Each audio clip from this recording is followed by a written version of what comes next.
Good morning, guys. Welcome to the podcast. Happy holidays. We've got a fantastic guest coming out of Denver, Colorado, Judy Murdoch, marketer.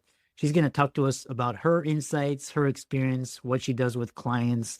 We're going to talk about where marketing is going in 2025, what to look for, and I'm always happy to pick her brain. So, Judy, welcome.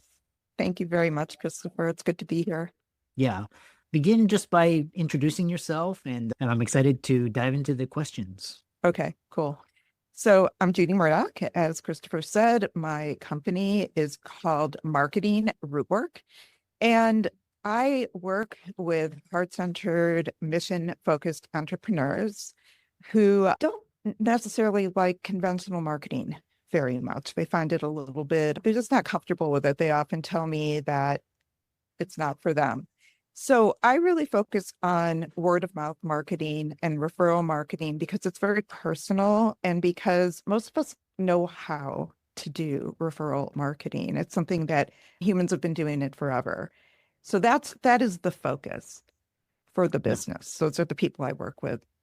Yeah. Very interesting. And so what's interesting is I've been studying, like I've built my socials a lot through organic marketing. Right. How is that different from word of mouth and referral marketing? Actually, I don't think it is, actually. I think I see referral marketing and word of mouth as being it is organic because it is based on relationships. It is, yeah, I think I will just stop right there. It's based on human relationships, people who know and like you. Yeah. And so a follow-up question I have for you is because I've been recently really paying attention to a lot of big social media influencers, and Mhm. what they're saying is viral marketing. So how does Hmm. word of mouth, referral, organic differ from viral marketing? So the way I'm going to answer this is viral marketing can be organic. It can be. What do I want to say about viral marketing? Because I have studied it, and that used to be like a focus of my business. So, viral marketing is this idea that the way you talk about a particular company or business, let's go back to word of mouth for a minute and referral marketing to give you some context. So, the whole reason people give referrals is to look good. Now, there are other benefits and reasons people do it, but ultimately, I think you probably have had the experience of when you're talking with somebody and they are sharing a problem or some sort of a challenge with you, and you can say to them, you know what, I know a really great person or business, and they can help you. They help me or they help someone else I know. And it feels really good, right? Like you feel, yeah, like I'm the hero, like I showed up and I helped this person solve an issue. So now the person with the issue is going to get a solution. And of course, the business you've sent them to, that business will get a new client. So it's a really nice sort of a win. But again, just to be really super clear that the whole reason anybody gives a referral is we look good. We look good to our peers. We look good to our communities. So that's why we do that. Viral marketing is a piece of that, right? So again, we viral marketing is the idea that there's something that is so cool, you can't ignore it. And you feel compelled to share it with other people. That is what makes something viral.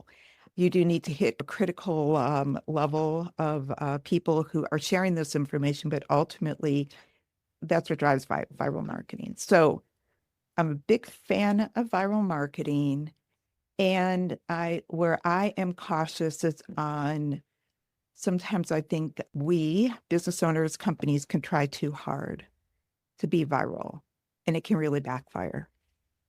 Yeah. Yeah. Which brings me to my next question is, so in this day and age, how should people be thinking about marketing? Like what types of strategies? Is it going to be radio, TV? Is it going to be Oh, blogging? Is it going to be content? Talk about that. oh my gosh. Okay. So the way I'm going to respond to your question is I'm going to say it is people. Okay.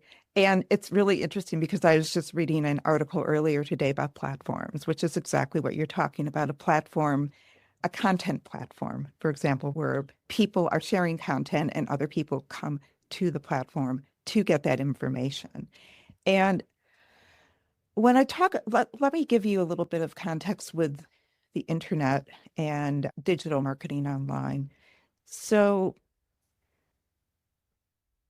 the way I see digital marketing is I see it more as supporting your marketing strategy. I don't see, and again, this is for the people I work with. I tend to work with people who are coaches and information experts and healers and therapists. So these are people who are in some very high touch places.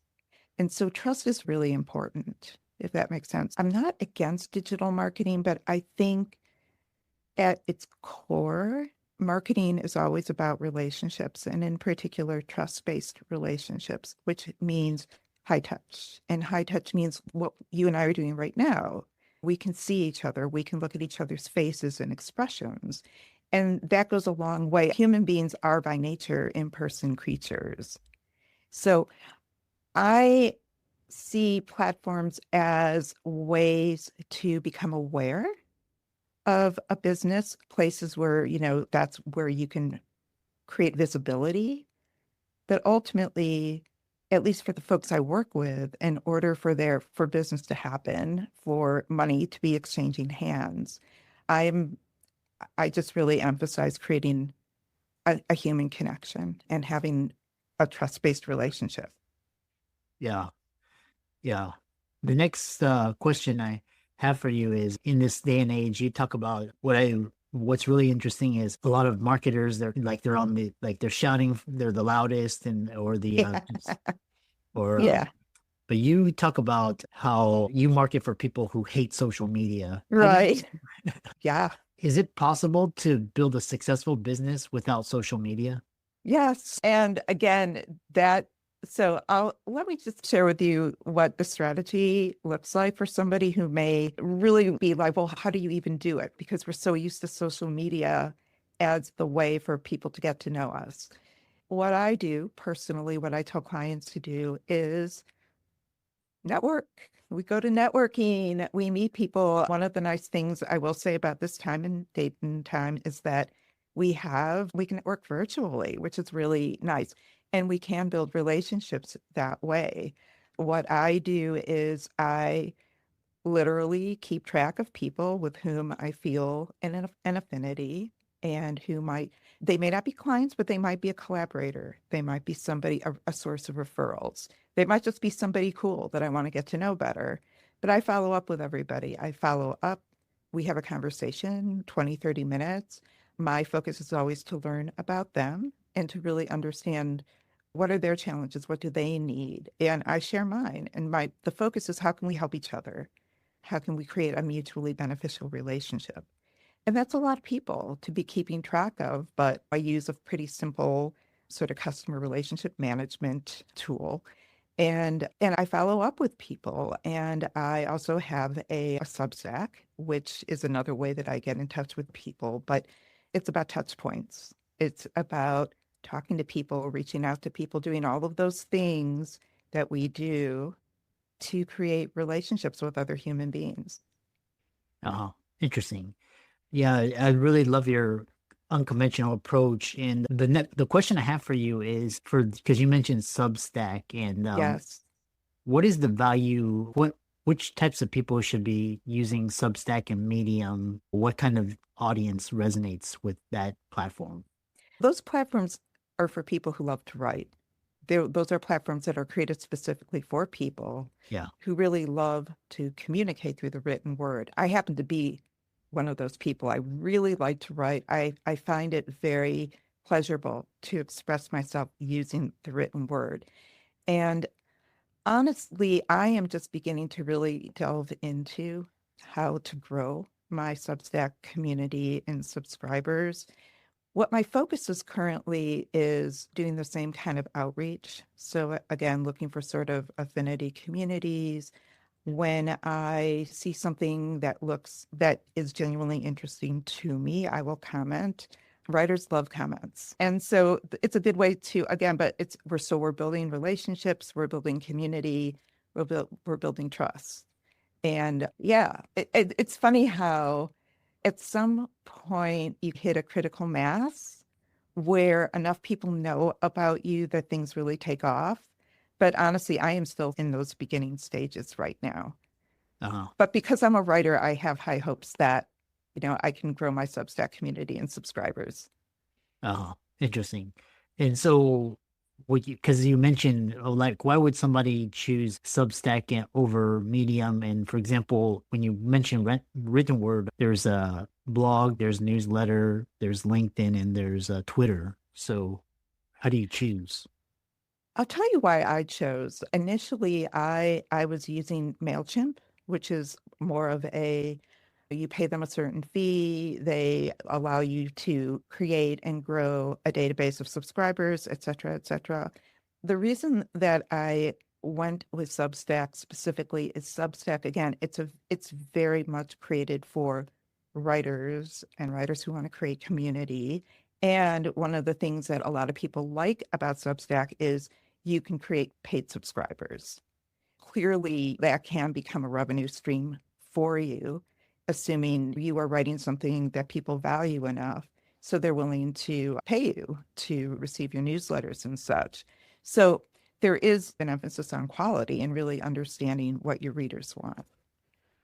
Uh-huh. But Yeah. that's why I chose Substack specifically, is because I'm really focusing on the writing and my relationship with my subscribers and community. I'm not really selling a lot of things through my newsletter. So the newsletter actually is the product. Huh. If I wanted to do something where I was doing a lot of products and offers, I might be more likely to use a service like MailChimp or Constant Contact, some of those other mail management type tools. Yeah. Interesting. Because I have a newsletter as well. And what I really love about it is just because it's like very intimate. I feel it's like very intimate. It's like a podcast, except in written. And the people that are on the newsletter love the newsletter. That's My, great. yeah. And my question for you is, you say the newsletter or your Substack is the product, but Mhm. then how are you monetizing it? What are you doing to generate revenue? The subscriptions are paid. So people Uh-huh. are basically paying Okay. to receive my newsletter. Uh-huh. And trying to think, what do people pay? Usually $12 a month, $80 a year. It varies. Uh-huh. Again, it's nice from the perspective that if you're doing something you really love Mm. and you're creating content that your audience really loves, Yeah. like that's a nice way to monetize your content. Oh, interesting. And what would get somebody to pay for a subscription versus, because there's so many free newsletters and great content. Like, why would somebody what would make them pay for a subscription to read the content?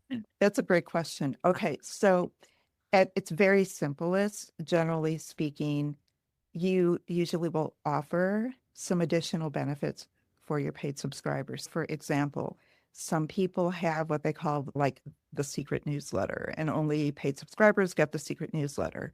Another thing that I'm thinking about doing for my paid subscribers is to offer something like, let's say, a twice a month office hours. Just come in, show up between this time and this time. You can ask me anything you want.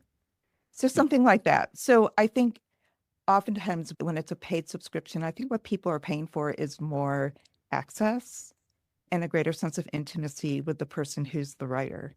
Yeah. Interesting. And how do you go from, if people are listening to this, they have a blog or they got an email list and they've got a newsletter and it's a lot of it's free, but they offer a lot of like products and services. If someone wanted to start a subscription, how would they approach it with their audience? What is the best way to launch a subscription newsletter? I think going back to what I said, it would be, I would really think about it as I would think about it in the same way I would think about launching a new program, launching a new product, something like that, where it's, hey, I have this new paid subscription opportunity. if you subscribe, if you sign up for this, you will get whatever the goodies are that you're giving to people. Yeah. Just to be really clear too, that this means you understand your audience, you know what they want, see we're coming back to relationships again, and you're going to offer them something that they're really genuinely excited about. You don't, it's not like some, I don't know, random offer. If I had a comic book thing on Substack, it would be some kind of really super cool inside, hey, you get to meet the artist, or I'm going to have a conversation with the guy that, you know, is the writer for this particular comic book series. You really want it to be something that people really value and are excited about. Uh-huh. Very interesting. And so for the people that have a free email newsletter and they want to segment it out into subscribers that actually pay for the subscription, how do you Hmm. start dividing up your time? Like now you have to start creating content for Yeah, those. How do you do that? it is pretty much what you said, right? It's like you're starting a new product or a new service, and you have to set aside additional time and effort to do that. I approach things very strategically. And so I really do think about if I'm going to do like a product launch, it's a product launch. And it's a lot of work. It is a lot of work. And that's something to really take into account. Yeah. I write because I like to write. So for me, it's a pleasure to create that kind of content. If you don't like to write, if you would rather do a podcast, I'm very big on do what you enjoy, because business is a long game, right? It takes a long time to build followers and such. And so it's really important that your cup's getting filled. Yeah.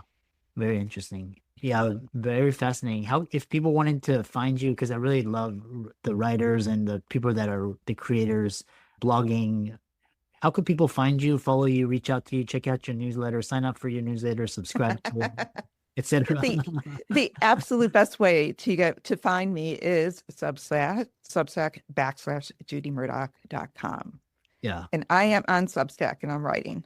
excellent. And if you want to reach out and make comments or tell me something that you'd really like me to address in my newsletter, I really love those comments. Yeah, excellent. I really enjoyed this. Keep up the good work Yeah, and happy same. holidays. Thank you so much, Christopher. Thank you for inviting me on your podcast.